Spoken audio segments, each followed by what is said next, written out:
Do you work hard to empty your bladder? Do you stand there, gritting your teeth, tightening your stomach muscles, and pushing with all your might just to get the stream started?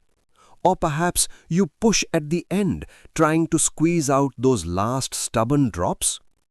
If you are a man over 50, I want you to ask yourself a very private question. A question that you probably have never discussed with your wife, your friends, or even your doctor. If you answered yes, then I have some very serious news for you. You are not just peeing, you are actively destroying your prostate, damaging your kidneys, and ruining your bladder's ability to function. You see, most men treat their bladder like a tube of toothpaste. We think if I squeeze it harder, more comes out. This is a fatal mistake. I am Dr. Vikram Mehta. In my years of practice, I have seen thousands of men come to me with severe prostate enlargement, hernias, and even kidney failure. Not because of bad luck, but because of bad habits. Habits they learnt 30, 40 years ago and repeat every single day.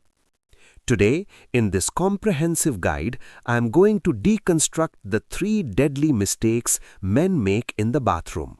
These are mistakes that turn a minor prostate issue into a surgical emergency.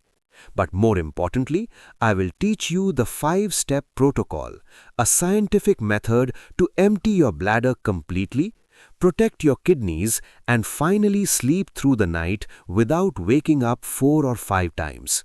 This is not just a video, this is a manual for your manhood. So please turn off your phone, sit down and listen closely, because what you do in the bathroom today determines your health tomorrow.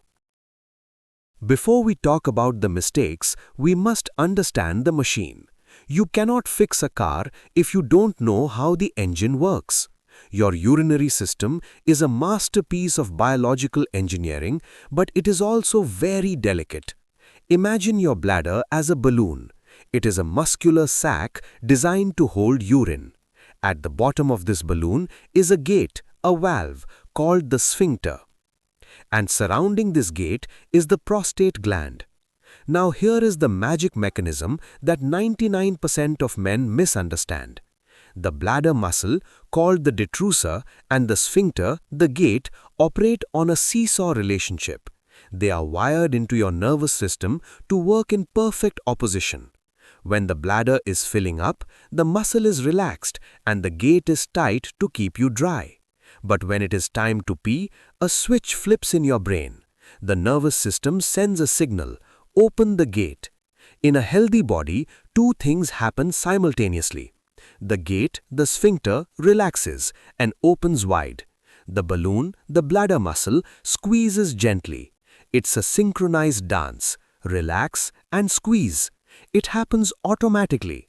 You don't have to think about it. You don't have to force it. It is designed to be effortless. But what happens when you have an enlarged prostate, BPH?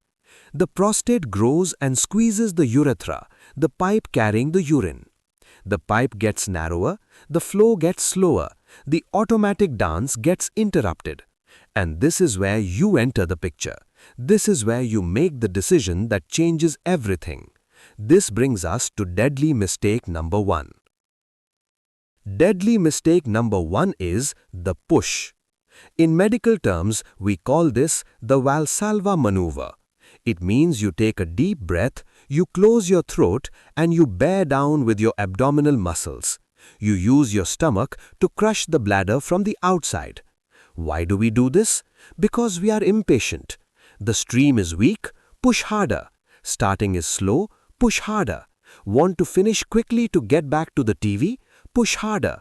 We treat our bladder like a stubborn ketchup bottle. But here is the physics of why this is a disaster. When you push with your stomach, you are creating massive intra-abdominal pressure. Yes, this pressure pushes on the bladder, but it also pushes on the rectum. It pushes on the pelvic floor. It pushes on the delicate veins in your scrotum. Problem A, the balloon effect. Think about a balloon that is half full. If you squeeze it violently from the outside, the pressure inside skyrockets. This high pressure forces urine out, yes, but it also forces urine into places it should never go. It can force urine backwards, up the ureters, and into the kidneys. This is called reflux. An infected urine in the kidneys is a recipe for silent kidney damage and scarring. Problem B. The hernia factory. I have patients who come to me for prostate issues, but when I examine them, I find inguinal hernias or groin hernias. Why? Because they have been straining on the toilet for 10 years. They literally pushed their intestines out of place trying to push urine out. Problem C. The hemorrhoid connection. The veins in your rectum are connected to the same pressure system. If you push to pee, you will develop hemorrhoids. It is inevitable. But the worst consequence is what happens to the bladder muscle itself. When you habitually push, the bladder muscle gets confused. It thinks, oh, the boss is doing the work for me. I don't need to contract anymore. Over time, the bladder muscle becomes lazy. It loses its tone. It becomes flabby and weak. This is called bladder atony. And once your bladder loses its strength, no amount of medicine can fix it. You will have a permanent bag of urine inside you that never empties. So listen to me. Peeing is a passive event. It is not a gym exercise. It is not weightlifting. If you have to push, something is wrong, and pushing is only making the blockage tighter, because when you strain, your pelvic floor muscles automatically contract to protect you. You're fighting against yourself. You're pushing the gas pedal, the stomach, while slamming on the brakes, the pelvic floor. So rule number 1 of this protocol, never ever push. If the stream doesn't come, we wait, we relax, we use the techniques I will show you later, but we do not force it. Now that we have stopped pushing, let's talk about speed. Deadly mistake number 2 is rushing. I call this the zip and run syndrome. You enter the bathroom, you aim, you fire, and the moment the main stream stops, zip, you're out the door. Total time 15 seconds. Why do we do this? Maybe we are busy, maybe we are in a public toilet and it feels dirty, or maybe we just think empty is empty, right? Wrong. Here is what is happening inside your bladder when you rush. Your bladder is not a rigid water bottle. It is a wrinkled muscular sac. When it contracts to squeeze urine out, it doesn't just collapse instantly like a deflated balloon. It takes time. It pulses. For a young man of 20, the bladder muscle is strong and elastic. It snaps back quickly. But for us, men over 50, the bladder muscle, the detrusor, has lost some of its elasticity. It is slower. It is tired. When you zip up and leave the moment the main stream stops, you're leaving behind what we call post-void residual, PVR. It might be 30 ml, maybe 50 ml, a small cup of urine sitting at the bottom of your bladder. And this leftover urine is dangerous. Why? Because urine is waste. It contains toxins, bacteria, and concentrated minerals. When you leave it there, 2 things happen. Infection. Bacteria love warm, stagnant pools. That 50 ml of old urine is a swimming pool for E. coli. This is why many older men get unexpected urinary tract infections, UTIs. Stones. The minerals settle at the bottom like sand in a river. Over months, this sand turns into bladder stones, and trust me, you do not want to pass a bladder stone. I want to do a quick check with you right now. Be honest with me. When you go to the bathroom, do you give yourself enough time, or do you always feel like you are in a race? Type guilty in the comments below if you are a rusher. Don't be shy. I used to do it too until I learnt better. Let's see how many of us need to slow down. So, the rule is simple. Patience pays off. The bladder needs a second wind. Often after the main stream finishes, if you just wait and relax for 20 more seconds, the bladder will contract one more time to push out the final ounce. That final ounce is the most important one to get out. Now, we arrive at the most controversial part of this video, the mistake that challenges your very identity as a man. Mistake number 3. For generations, we have been taught that men stand and women sit. It is a cultural rule. It is a sign of masculinity.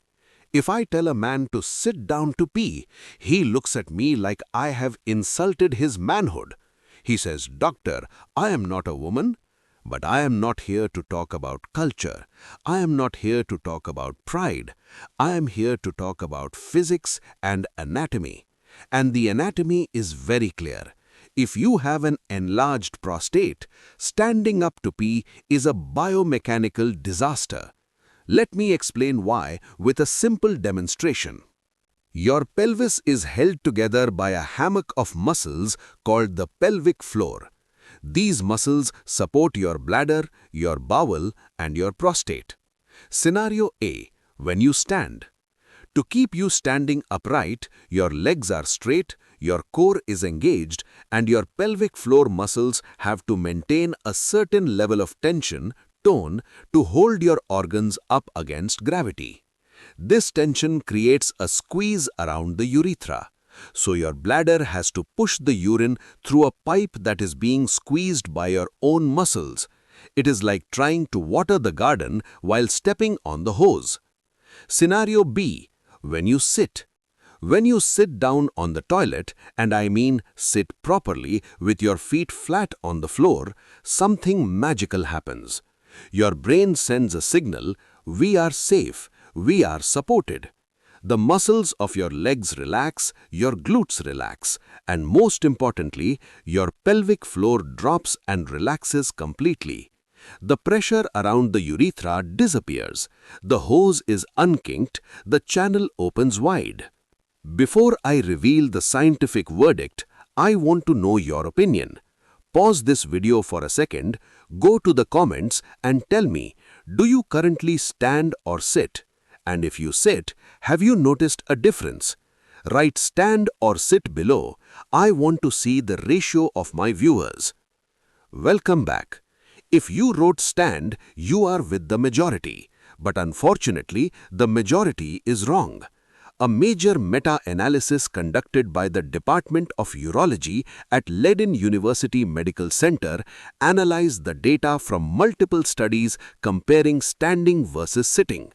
Here is what they found. For healthy young men, it doesn't matter much. But for men with lower urinary tract symptoms, that is LUTS or BPH, enlarged prostate, that is U, the results were undeniable.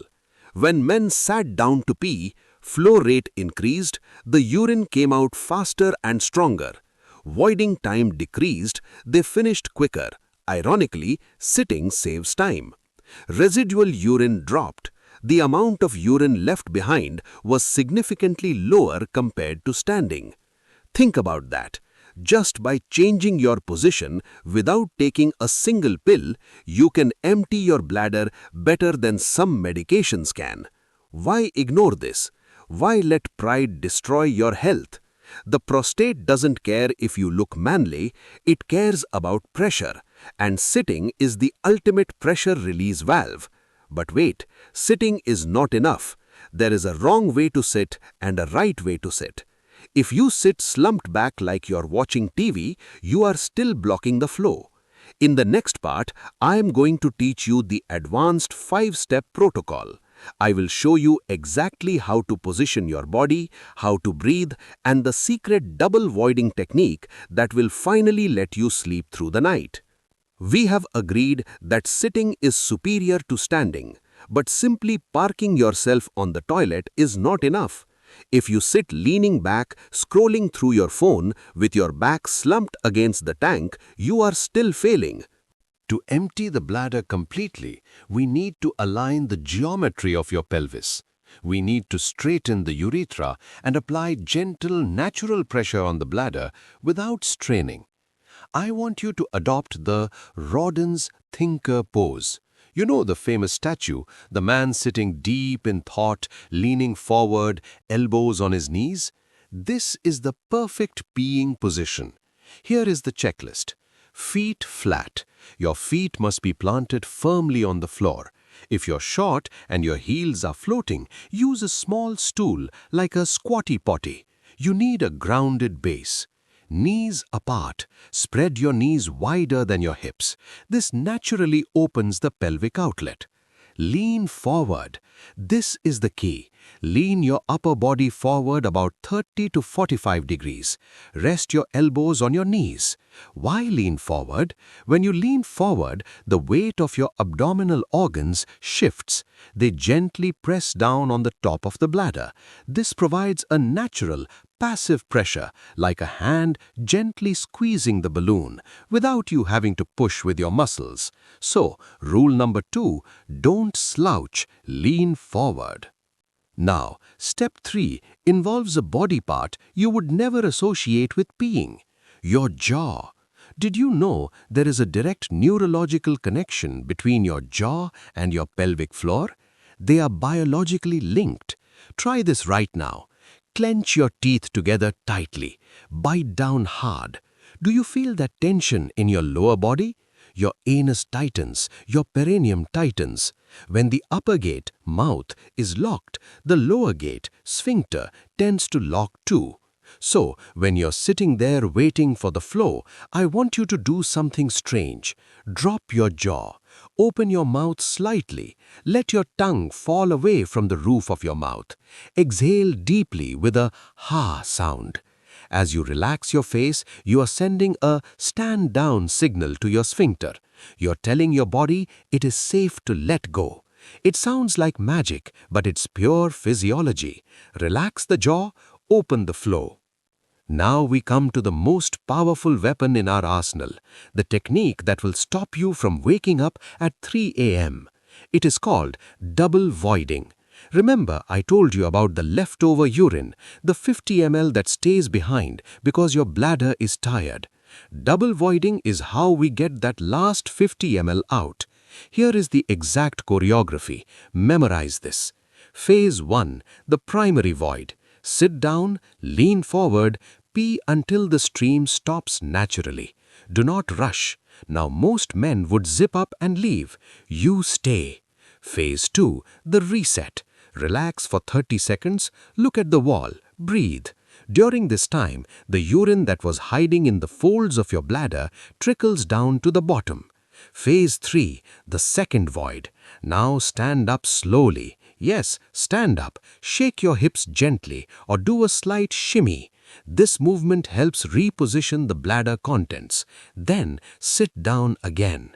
Resume the thinker pose. Lean forward and try to pee one more time.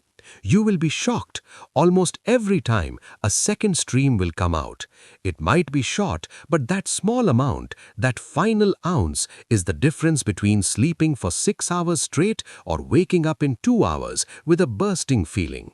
I know many of you suffer from nocturia, waking up multiple times at night to pee. It's exhausting. It ruins your energy. I want to challenge you. Tonight, before bed, try this double voiding technique, just once. If you are willing to try it, type "I will try" in the comments right now. Let's make a pact to reclaim our sleep. Some of you might say, "Doctor, I don't have time for all this sitting and waiting." Really, you don't have time. Think about how much time you waste waking up at night. You wake up, walk to the bathroom, pee, walk back, toss and turn trying to fall asleep again. That's 30 minutes lost. Invest 2 minutes in the bathroom now and save 30 minutes of sleep later. That's a good investment. So, let's recap the 5-step protocol. Sit down, don't stand. Lean forward, thinker pose, elbows on knees. Drop the jaw, relax face to relax pelvis. No pushing, let gravity work. Double void, pee, wait, stand, sit, pee again. This is the mechanical solution. It fixes the how, but we still haven't talked about the what. What are you putting into your body that makes the prostate swell in the first place? And what can you drink to soothe it?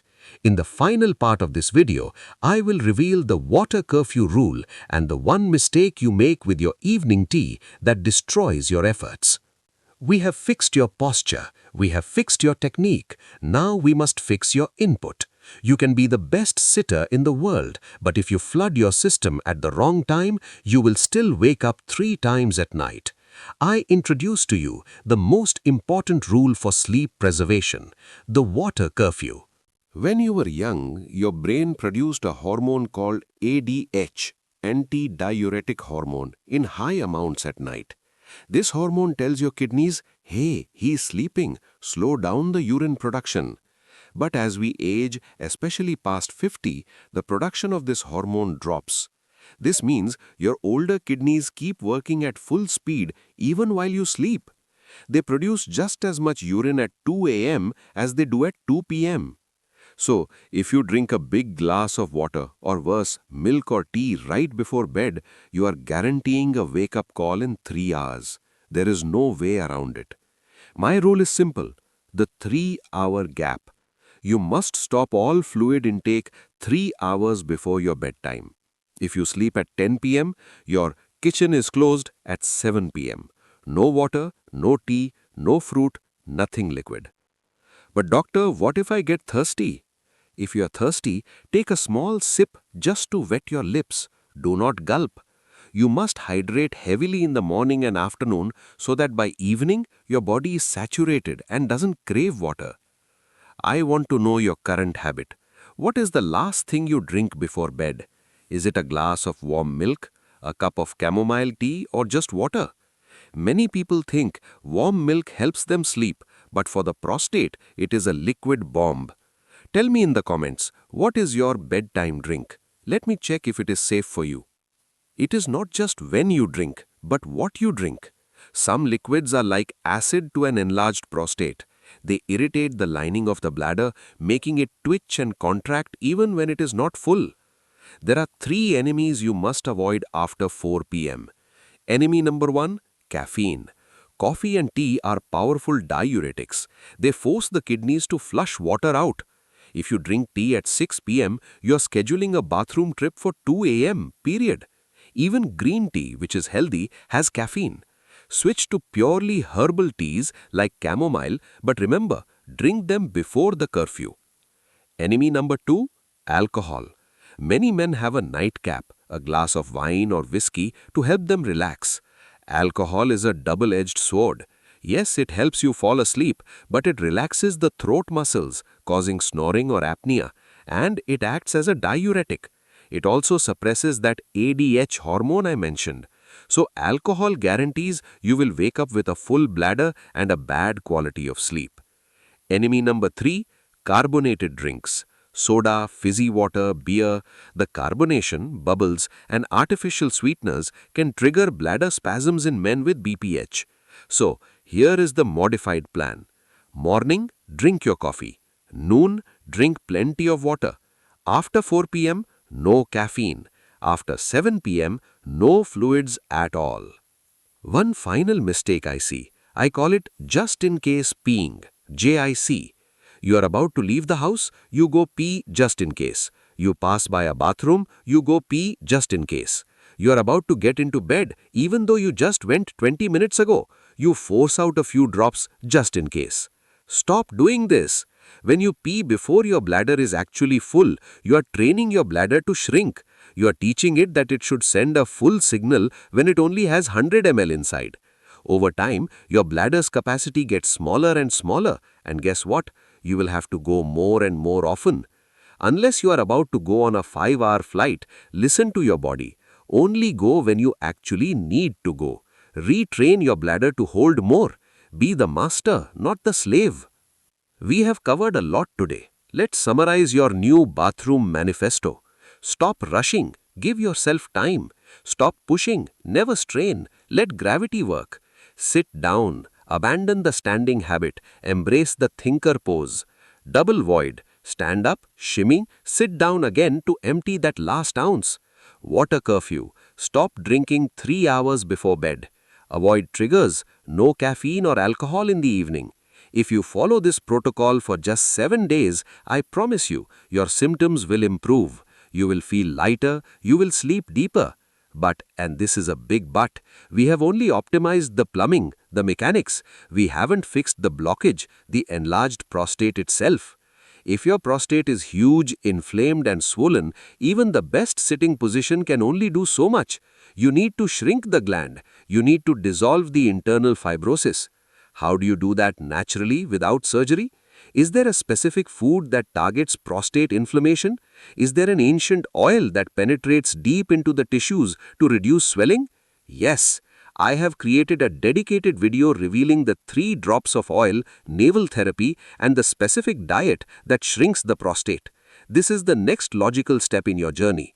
Click the video you see on the screen right now. It will teach you how to use castor oil to treat BPH while you sleep. Do not stop here. Your health journey continues in that video. I am Dr. Vikram Mehta. Sit down, relax, and I will see you in the next video. Namaste.